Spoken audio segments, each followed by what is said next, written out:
नमस्कार साथियों,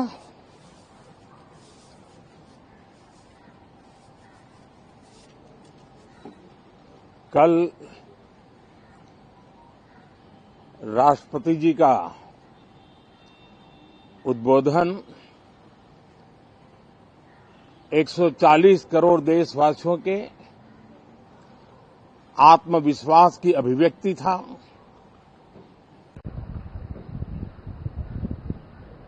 एक 140 करोड़ देशवासियों के पुरुषार्थ का लेखा जोखा था और 140 करोड़ देशवासी और उसमें भी ज्यादातर युवा उनके एस्पिरेशंस को रेखांकित करने का बहुत ही सटीक उद्बोधन सभी सांसदों के लिए कई मार्गदर्शक बातें भी कल आदरणीय राष्ट्रपति जी ने सदन में सबके सामने रखी है। सत्र के प्रारंभ में ही और 2026 के प्रारंभ में ही आदरणीय राष्ट्रपति जी ने सांसदों से जो अपेक्षाएं व्यक्त की हैं, उन्होंने बहुत ही सरल शब्दों में राष्ट्र के मुखिया के रूप में जो भावनाएं व्यक्त की हैं, मुझे पूरा विश्वास है कि सभी माननीय सांसदों ने उसको गंभीरता से लिया ही होगा और ये सत्र अपने आप में बहुत ही महत्वपूर्ण सत्र होता है। ये बजट सत्र है। 21वीं सदी का एक चौथाई हिस्सा बीत चुका है। ये दूसरे चौथाई का प्रारंभ हो रहा है और 2047 विकसित भारत के लक्ष्य को प्राप्त करने के लिए ये महत्वपूर्ण 25 वर्ष का दौर आरंभ हो रहा है और ये दूसरे क्वार्टर का, इस शताब्दी की दूसरे क्वार्टर का ये पहला बजट आ रहा है और वित्त मंत्री निर्मला जी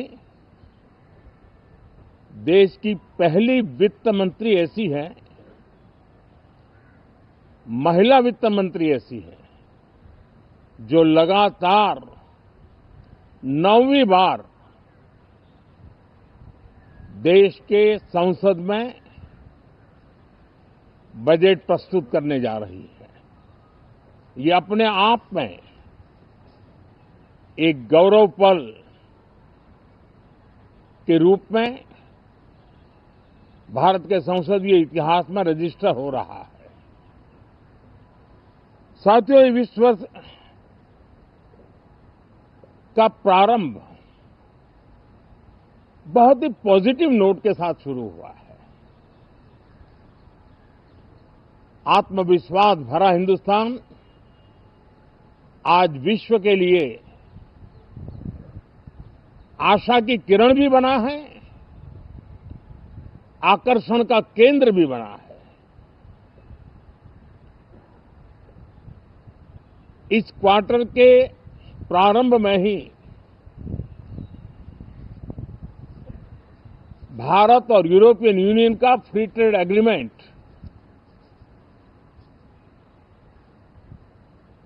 आने वाली दिशाएं कितनी उज्जवल है, भारत के युवाओं का भविष्य कितना उज्जवल है, उसकी एक झलक है। ये free trade for ambitious Bharat है। ये free trade for aspirational youth है।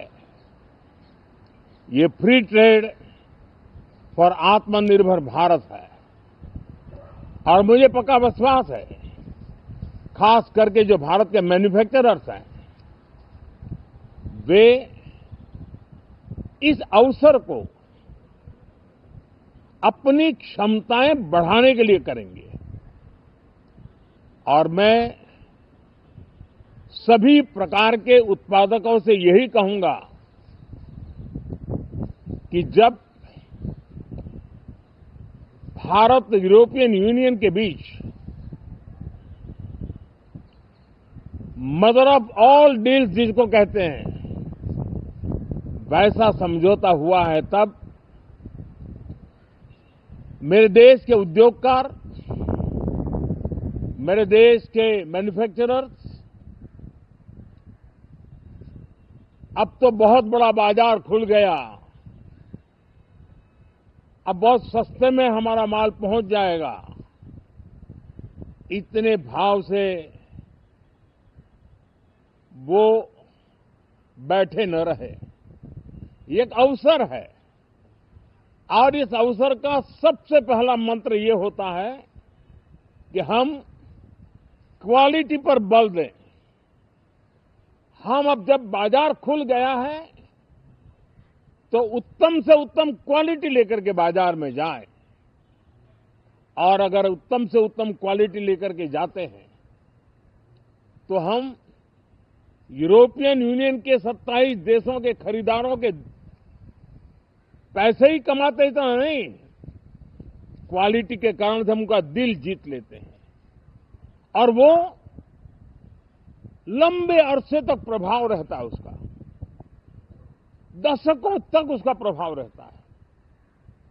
कंपनियों का ब्रांड देश के ब्रांड के साथ नए गौरव को प्रस्थापित कर देता है और इसलिए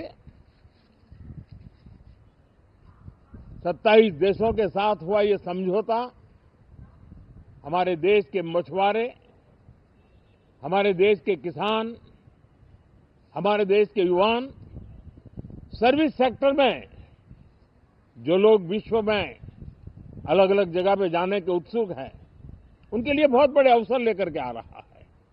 और मुझे पक्का विश्वास है,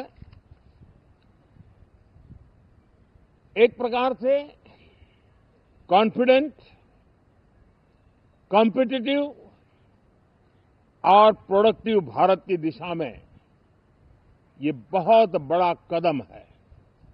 साथियों, देश का ध्यान बजट की तरफ होना बहुत स्वाभाविक है, लेकिन इस सरकार की ये पहचान रही है रिफॉर्म, परफॉर्म एंड ट्रांसफॉर्म। और अब तो हम रिफॉर्म एक्सप्रेस पर चल पड़े हैं, बहुत तेजी से चल पड़े हैं। और मैं संसद के भी सभी साथियों का आभार व्यक्त करता हूं कि इस रिफॉर्म एक्सप्रेस को गति देने में वे भी अपनी सकारात्मक शक्ति को लगा रहे हैं और उसके कारण रिफॉर्म एक्सप्रेस को भी लगातार गति मिल रही है।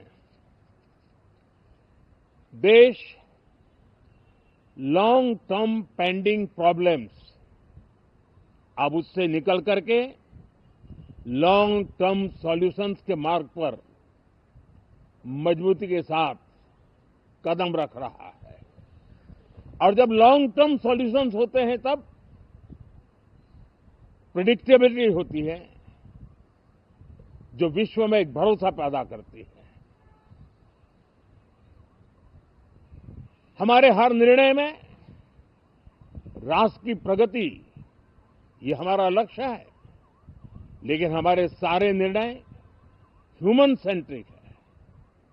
हमारी भूमिका, हमारी योजनाएं ह्यूमन सेंट्रिक है।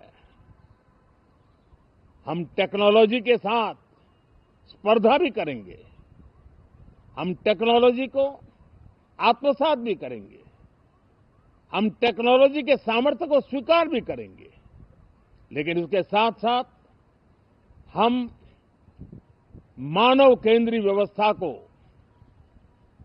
जरा भी कम नहीं आंकेंगे। हम संवेदनशीलता की महत्व को समझते हुए टेक्नोलॉजी की जुगलबंदी के साथ आगे बढ़ने के व्यू के साथ आगे सोचेंगे। जो हमारे टीकाकार रहते हैं साथी, हमारे प्रति पसंद नापसंद का रवैया रहता है और लोकतंत्र में बहुत स्वाभाविक है। लेकिन एक बात हर कोई कहता है कि सरकार ने लास्ट माइल डिलीवरी पर बल दिया है। योजना फाइलों तक नहीं, लाइव तक पहुंचाने का प्रयास रहता है और यही हमारी जो परंपरा है उसको हम आने वाले दिनों में रिफॉर्म एक्सप्रेस में नेक्स्ट जनरेशन रिफॉर्म के साथ आगे बढ़ाने हैं। भारत की डेमोक्रेसी और भारत की डेमोग्राफी आज दुनिया के लिए एक बहुत बड़ी उम्मीद है। तब इस लोकतंत्र के मंदिर में हम विश्व समुदाय को भी कोई संदेश दें, हमारे सामर्थ्य का, हमारे लोकतंत्र के प्रति समर्पण का, लोकतंत्र की प्रक्रिया के द्वारा हुए निर्णयों का सम्मान करने का ये अवसर है और विश्व इसको जरूर स्वागत भी करता है, स्वीकार भी करता है। आज जिस प्रकार से देश आगे बढ़ रहा है, आज समय व्यवधान का नहीं है, आज समय समाधान का है। आज प्राथमिकता व्यवधान नहीं है, आज प्राथमिकता समाधान है। आज भूमिका व्यवधान के माध्यम से रोते बैठने की नहीं है, आज हिम्मत के साथ समाधानकारी निर्णयों का कालखंड है। मैं सभी माननीय सांसदों से आग्रह करूंगा कि वे आएं, राष्ट्र के लिए आवश्यक समाधानों के दौर को हम गति दें, निर्णयों को हम शक्ति दें और लास्ट माइल डिलीवरी में हम सफलतापूर्वक आगे बढ़ें। साथियों, आप सबका बहुत बहुत धन्यवाद, बहुत बहुत शुभकामनाएं।